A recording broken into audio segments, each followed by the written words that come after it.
Hello welcome to me and media. അപ്പോൾ നമ്മൾ ഇന്ന് ഡിസ്കസ് ചെയ്യാൻ പോകുന്നത് പലർക്കും നമ്മുടെ പൂച്ചകളെ നമ്മൾ വീട്ടിൽ വളർത്തുന്ന പൂച്ചകളെ മര്യാദയ്ക്ക് എടുക്കാനറിയില്ല. ഇപ്പോൾ ചെറിയ കുട്ടികളൊക്കെ വളരെയധികം എന്താ പറയുക സയന്റിഫിക് അല്ലാത്ത മാനറിലായിരിക്കും എടുക്കുക. ഇപ്പോൾ ഞാൻ വീഡിയോയിൽ കാണിക്കുന്നത് പോലെ തന്നെ ഇങ്ങനെ രണ്ട് കാലും പിടിച്ചെടുക്കുക, പരമ്പരാഗത മെത്തേഡാണ് ഞാനിപ്പോൾ കാണിക്കുന്നത്. ഇങ്ങനെ കഴുത്തിന് ബാക്കിൽ ഇങ്ങനെ പിടിച്ചെടുക്കുക, അല്ലെങ്കിൽ വയറിൽ താങ്ങിയെടുക്കുക, അല്ലെങ്കിൽ രണ്ട് കാലും പൊക്കിയിട്ടെടുക്കുക. ഇതൊക്കെ വളരെയധികം നമ്മളിങ്ങനെ എടുക്കുമ്പോൾ അത്രത്തോളം പെയിൻഫുൾ ആണ്. അതുപോലെ തന്നെയാണ് പൂച്ചകൾക്കും, അവർക്കും അത്രത്തോളം പെയിൻഫുൾ ആണ് അവരെങ്ങനെ എടുക്കുമ്പോൾ. അപ്പോൾ ശരിയായ രീതിയിൽ എടുക്കേണ്ടത് ഞാൻ കാണിക്കാം. വീഡിയോയിൽ കാണിക്കുന്ന പോലെ തന്നെ ഇടത് കൈ കൊണ്ട് വയറിൽ ഇങ്ങനെ താങ്ങി പിടിച്ച് വലത് കൈ ഇങ്ങനെ ഒരു കുഞ്ഞിനെ പ്രിൻസസിന് എടുക്കുന്നത് പോലെ നമ്മുടെ പൂച്ചേനെ എടുക്കാനായിട്ട് നോക്കുക.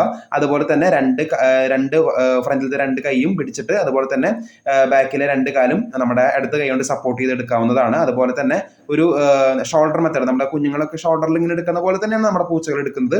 ജസ്റ്റ് ഷോൾഡറിൽ ഇങ്ങനെ പിടിച്ചിട്ട്, ഇപ്പം എൻ്റെ പൂച്ച കുറച്ച് എന്താ പറയുക ഡിഫെൻഡ് ചെയ്യുന്നുണ്ട്. ഞാൻ കുറച്ചുകൂടി വേറൊരു വീഡിയോയിൽ ഇങ്ങനെ അതെ ഇതുപോലെ തന്നെ ഇങ്ങനെ ജസ്റ്റ് ഷോൾഡറിൽ ഇങ്ങനെ പിടിക്കുക, ജസ്റ്റ് ഷോൾഡറിൽ ഇങ്ങനെ കുഞ്ഞുങ്ങൾ എടുക്കണ പോലെ എടുക്കാവുന്നതാണ്. അപ്പോൾ ഇതാണ് ശരിയായിട്ടുള്ള പൂച്ചയെ ഇങ്ങനെ എടുക്കേണ്ട രീതി എന്ന് പറയുന്നത്. അപ്പോൾ ഒരു പുതിയൊരു വീഡിയോ കാണാം. ബൈ.